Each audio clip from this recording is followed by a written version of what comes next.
Hello, everybody, and welcome to the game. Today, we're going to be looking at Obsidian Entertainment's Pillars of Eternity 2. I was going to wait until the title came up so I could say that. I was going to try, but there was more. Versus Evil had to get in there. So this is Pillars of Eternity 2, Deadfire. It is a role-playing game, a computer role-playing game. You can tell because I'm playing it on a computer. You can tell it's a role-playing game because of the matte painting. We're gonna take a look at the Pillars of Eternity 2 Deadfire title screen before we play the game because that's what we do here. So I gotta say, like right off the bat, it's an interesting choice to put the logo right in the middle and make it super tiny. I'm kind of about that. This is a very, very middle-centric design. Look, everything about this screen screams, look at new game. Look, get started, jump into it. Like that's the thing. Like new game is so clearly and obviously the thing that the designers want you to look at and click that I am drawn away from any other thing. Like they're literally like look at all of the things. Let's take a quick look at all the stuff that demands that we begin the game, right? Like the choice of the imaginary focal length of this image is quite wide. It's a very wide, it's a wide angle shot, right? If this were a camera, I would put this at like 20 millimeters probably. It's a very wide shot, and the clouds, the mountains, everything about the screen, it just pulls directly into the center, right? We have the leaning of the trees on this side. We have the hill lines over here. We have these hills, all of these clouds direct down to the logo, and then even the logo itself points to new game. Yeah, the smoke curling up from the fire. All of that shit is just like, play the game, get in there, just do it. You click the button, click it, which is great. Like the implied action of this screen is significant, and I like that. I like knowing what I need to do on a screen. That's good UI design. As far as what this tells us about the adventure we are about to undertake, if someone were to show you this screen without having any understanding of the Pillars of Eternity like game, the previous game, or the world that it's set in, the genre of the game, any of that stuff, ignoring this little cluster of people, we'll get to them, ignoring them, this looks like a Tropico. Like, this looks like the cover of a worker placement board game set in the 1800s. Like, I'm thinking like Puerto Rico, right? Like this is very much, it's got this kind of like tropical island vibe. It's the palm trees, it's the key, the little like coastal village.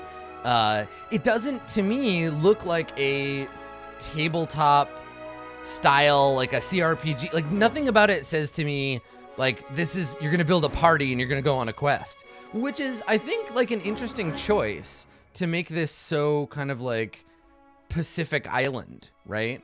Now, a few things about it do kind of say to me aesthetically, and we're going to talk about this, I'm sure, throughout the game. A few of these things kind of like lean into the kind of fantasy, but they're not obvious necessarily. Again, we're not going to talk about the adventures till we get there, but there are a few kind of subtle things that say this is a fantasy game, and I actually think they're weaknesses of this title screen. So, for example, I think while beautiful, the background, it says loading screen to me, right? The background doesn't say to me title screen. This doesn't say like, exciting stuff is gonna happen, you should check this. It's very placid. This looks like a loading screen to me, not a like welcome to the game. Which like is fine. It's a I like my title screens to be either like really obscure, in the sense that they're like a still shot of something close up and intimate, or I like them to be like bang, here's the loading screen, get into the game. Like, this is action, right? I like that. This feels to me like a little soft for my liking. Which is like, it's fine, but it's very much like a loading screen. I've been exposed obviously to some of the marketing, and I think there's a screen they could use, and I have a feeling we're gonna see that soon. There's a screen I think they could have used here that might have been more of like an action-oriented title screen, right? The battle on the boat. You know the one I'm talking about? So that's something that they could have chosen, but it's a stylistic choice. This isn't me saying it's a bad title screen necessarily. It's just me saying, like, I don't really know what it's trying to tell me, except that we're gonna have a nice relaxing time next to this seaside villa, right? It's a little bit like chill for an adventure game. But I don't know. I don't know the tone yet. Maybe this game isn't gonna be about fighting pirates. Maybe it's gonna be about building a town. I don't know. That's what it's teaching me. I will say though, and let's take a look at some of the sort of more foregroundy stuff, because we've talked a lot about the background. I think Town Out of Time, right? This could literally be any time, anywhere.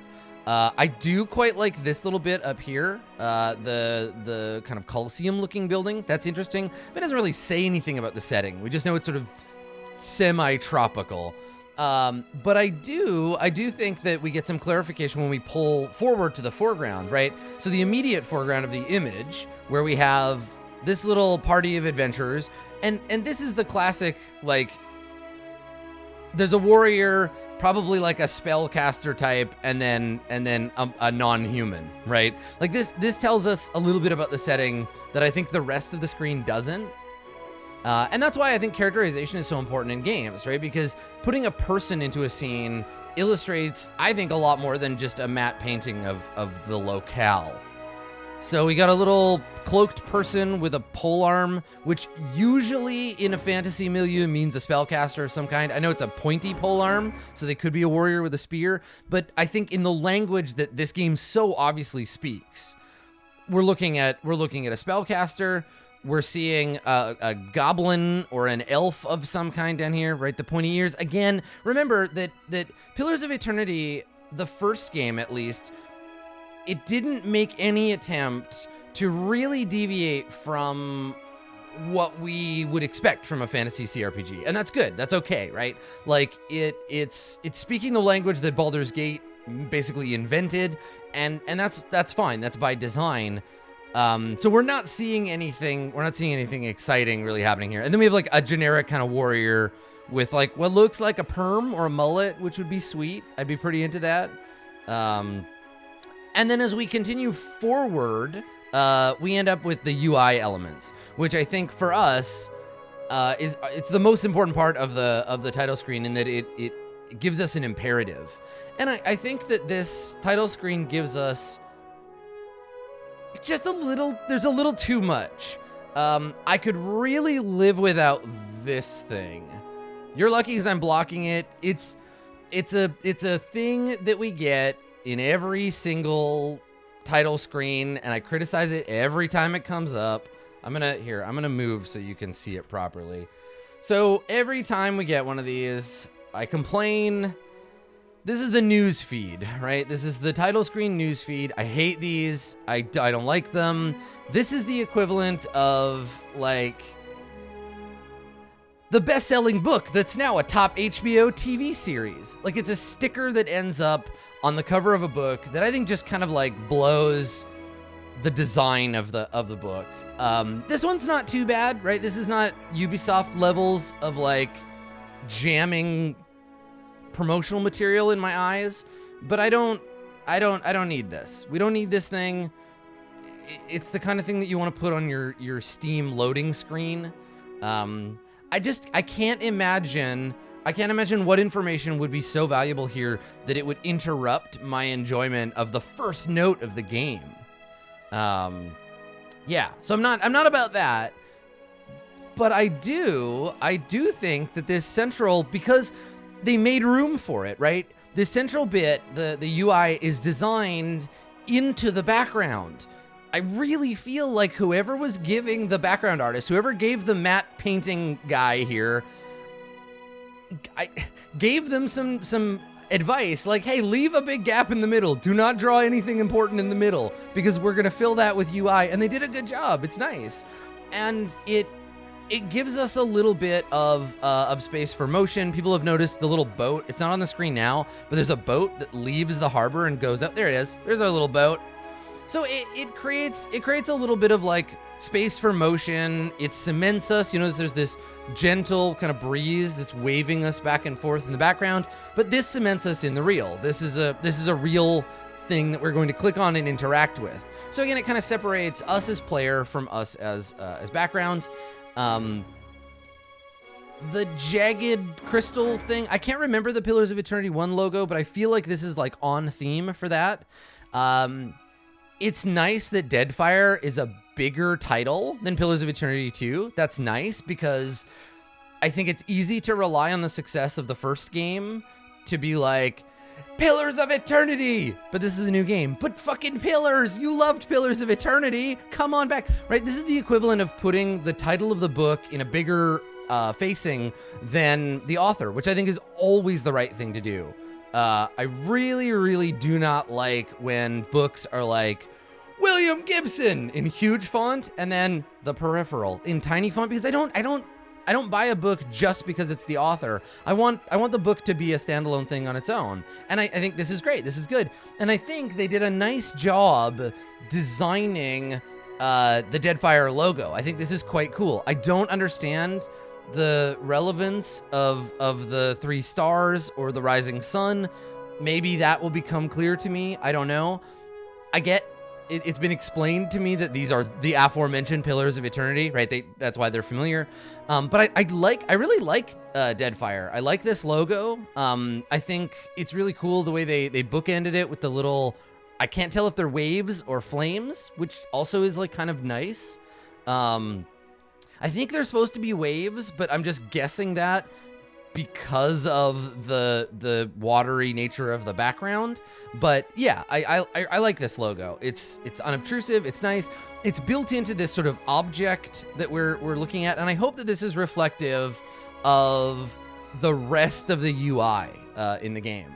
So we're given, obviously, a clear choice to click on New Game here. They give us options, credits, and exit. Nice and clean. Not a lot of like confusing stuff for the UI. Continue and load are there, but because we haven't started a new game, we can't click on them as usual. This is a good, well-designed, like fairly straightforward UI. I'm actually pretty into the credits being here. I don't know who is the kind of... Are you the kind of person that clicks on credits? When was the last time you clicked on the credits button and you weren't doing it because you have to click on credits to get an achievement to 100% the game? Anybody ever done that?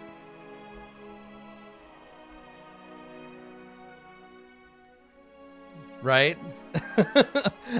So I like that it's there, but I'm like you. I don't click on them. I watch the credits at the end of the game because usually I'm talking over them. We're doing final game analysis.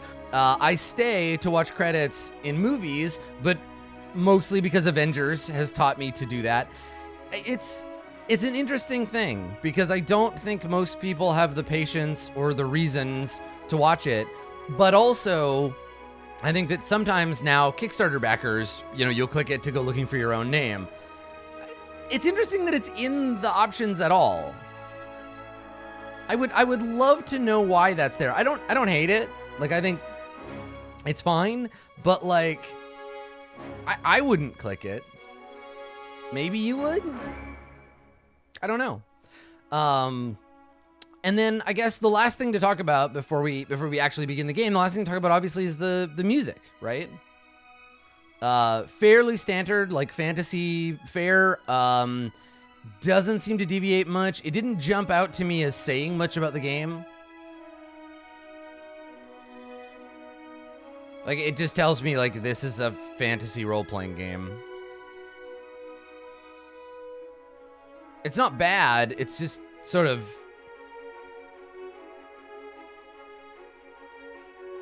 It's very generic. It feels, it's got a kind of beginning of a journey vibe. It's well composed. But I don't know that, like, you could change it and I wouldn't. Yeah, again, like, it feels like a loading screen. It doesn't tell me anything about the game.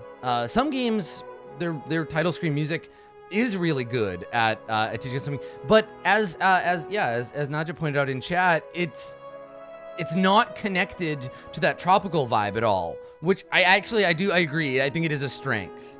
I probably would have felt very weird and put off if we got a lot of, like, hand drums, right?